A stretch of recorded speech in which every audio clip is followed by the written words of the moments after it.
Good morning, guys. Welcome back to the Red Devil Circle.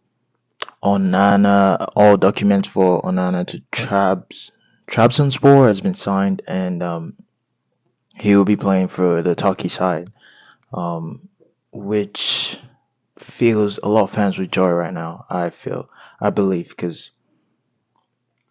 there's signs of backing from the board.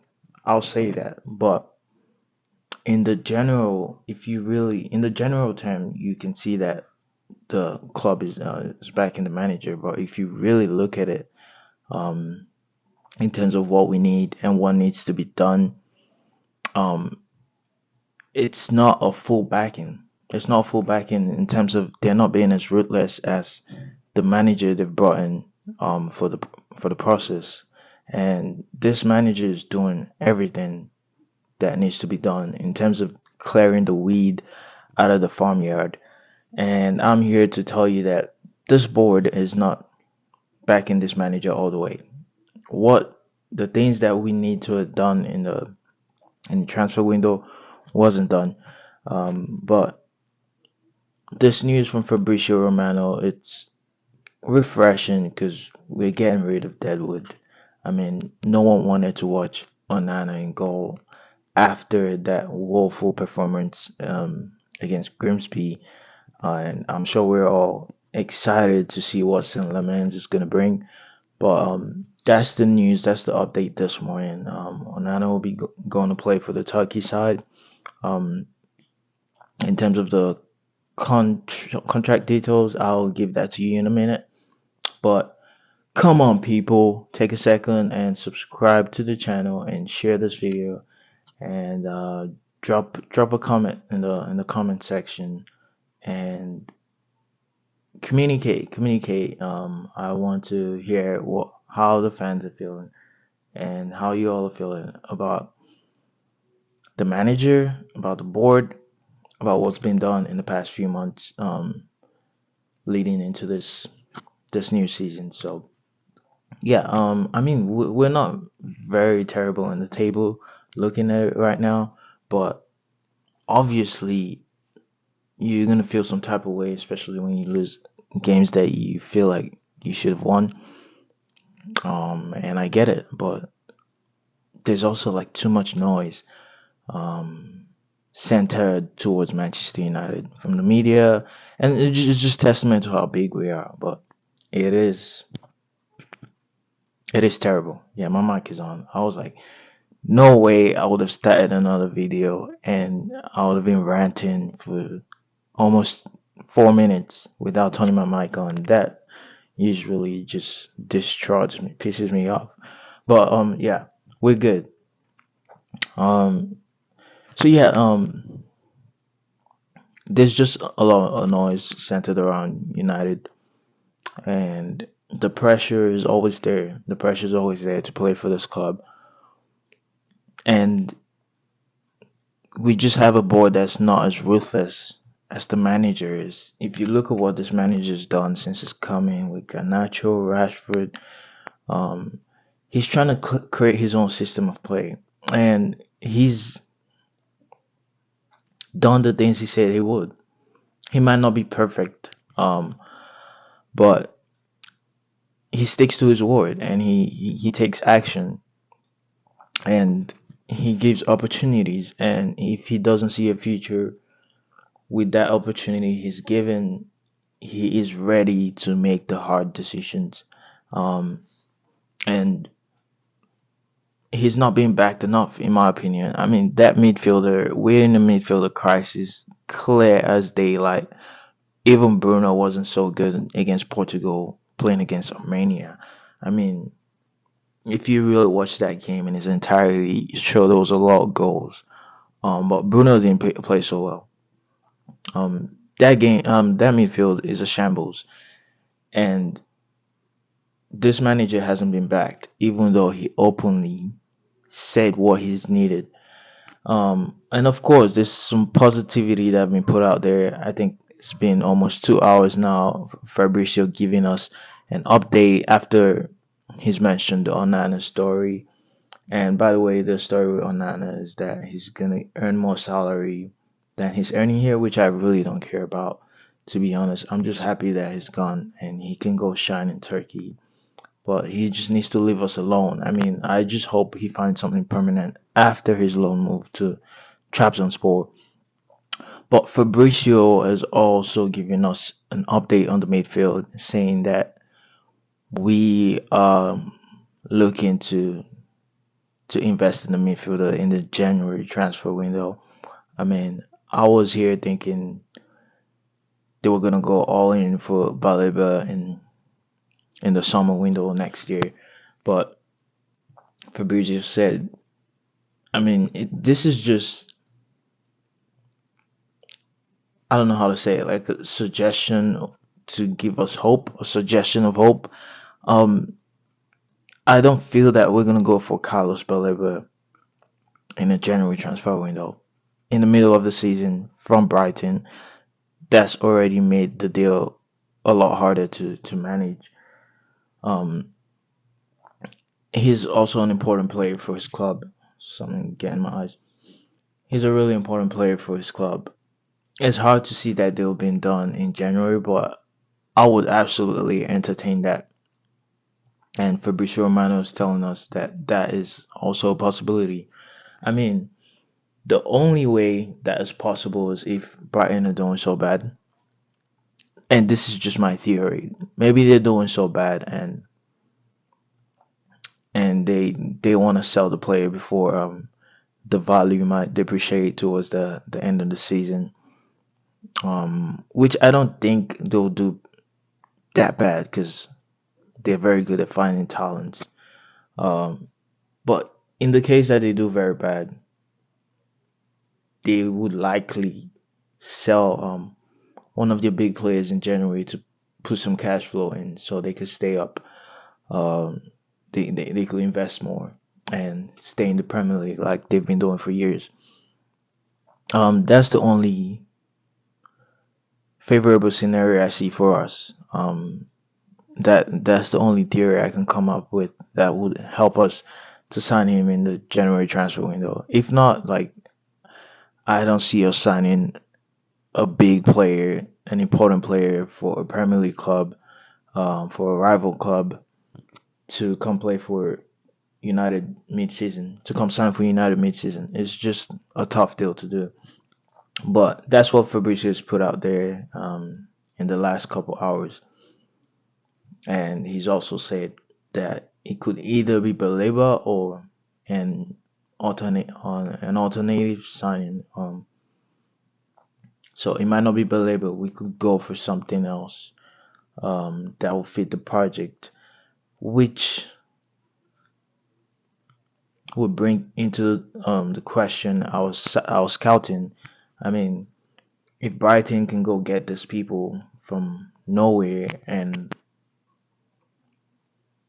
help them showcase their abilities in the biggest possible way and help them improve, I don't see why we can't do that. I mean, we brought Sekou Kone in, but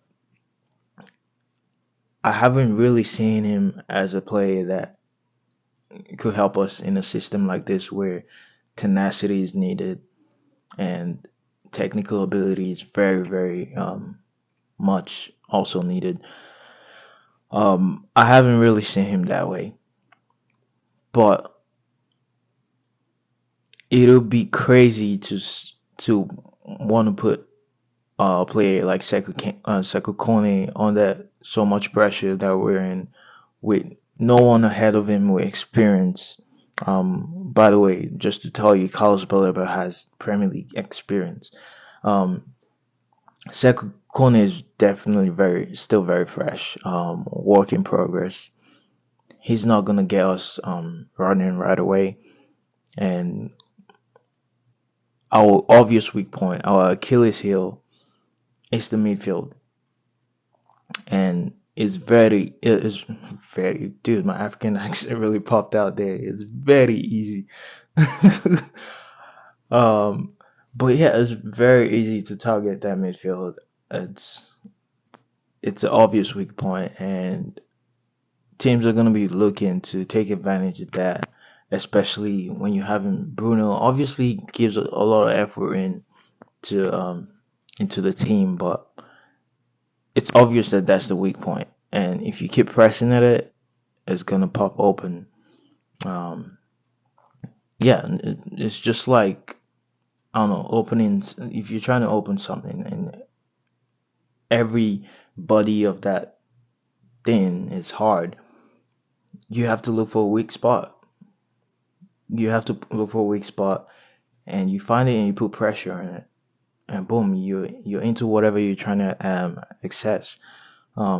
That's exactly how it is with Manchester United right now. Attack is fucking brilliant. The back line is really good. Um, Maybe apart from the wingers, but I feel like you can manage with that until you get more signings. Um, I still strongly value Majraoui coming back into the team. Could give Ahmad a push, and I'll talk about that in a different video. I just ate oatmeal, and it's just still hanging around in my mouth. And I don't want to give you details. But anyway, um, just having an option like Mazraoui uh, will give us um will give us some strength. It'll give us some strength in the selection, and I'll talk more about that in another video. But that the back line, it's good enough to hold for a season, or we can do something also in the January transfer window concerning the wing back position. But Diego Leon has not looked ready, and obviously Amorim never plays players that he thinks are not ready, and most of the time he's been proven right. Especially with Shesko, he hasn't looked ready since he's popped on. Um, so yeah, Diego Leon obviously gonna need time and all that, but yeah, we do need a midfielder. That's my whole point. I've derailed a little bit there, but that's the obvious weak point, and the board hasn't backed the manager enough to support him for this season. So we haven't been ready for the season. Even integrating the new players, they've made it a hard job for him because they weren't with him in the preseason tour, and he's having to figure it out with the international break and the media on his ass and everything going on. Um, and you look at the likes of Liverpool and Chelsea, is strong backing from the first point of operation, from the first point of signing the manager and looking at his project, is complete backing, full force backing. But in Manchester United way, he's half-ass backing. We brought him in, half-assed supporting him with the project, half-assed backing him publicly, and shutting down some rumors in the media. Instead, they make him take the heat. Half-assed the transfer window, just half-assing a lot of things. Um, it's not helping the manager in any way. And yeah, that that's there lies our problem. You have a ruthless manager and a not so ruthless board, and it's not mixing up so well. So the board needs to take action.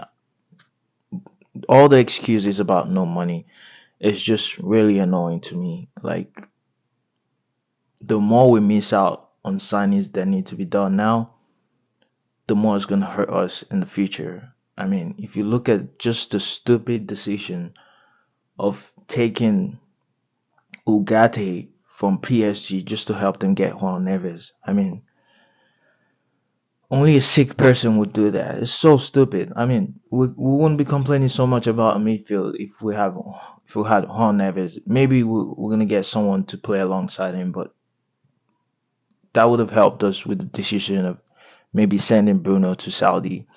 Um, just a lot of wrong decisions. The decision of not signing what's the guy's name that went to Bayern? I'm trying to remember his name right now. But we got Mbuemo, so I'm not really mad about that. It's not easy. I really can't recall his name right now, but he just went to Bayern Munich. I'm pretty sure everyone will be shouting the name in the comments if you all are commenting. But we missed out on that signing, and it was an obvious target. We missed out on Neves, obvious target. Now Baleba is falling to that equation as well. Um, just things that needed to be done that are not being done. It's obviously gonna hurt us in the future. And I'm so mad about us not getting Vlahovic now. I mean, it was such an easy deal that we could have done early in the transfer window, and he's doing well for his international team, and excuse me, he's doing well internationally and for club. He's been scoring goals. It was an easy deal to do, especially for a loan. He was ready to take a pay cut, and he was, fired up to prove people wrong.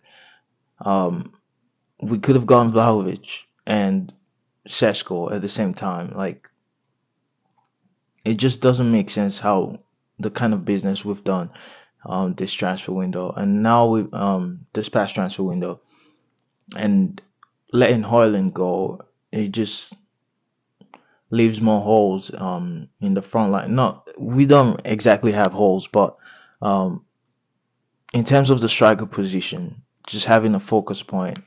Um, I think it would be nice to have gotten Vlahovic as well, which we didn't do, and which could hunt us in the future. Like I said, things that need to be done that wasn't done in the transfer window can come back to hurt us in the future, and that's the story of Manchester United not doing things when they need to be done. But yeah, we can at least rest and be excited about the fact that we're not gonna see that bullshit goalkeeper in goal, and I will find my peace at the moment with that. As so will a lot of you, I'm sure about that. So, thank you guys for watching. Onana'S out. Let's go, Saint Lemans. Come on, United.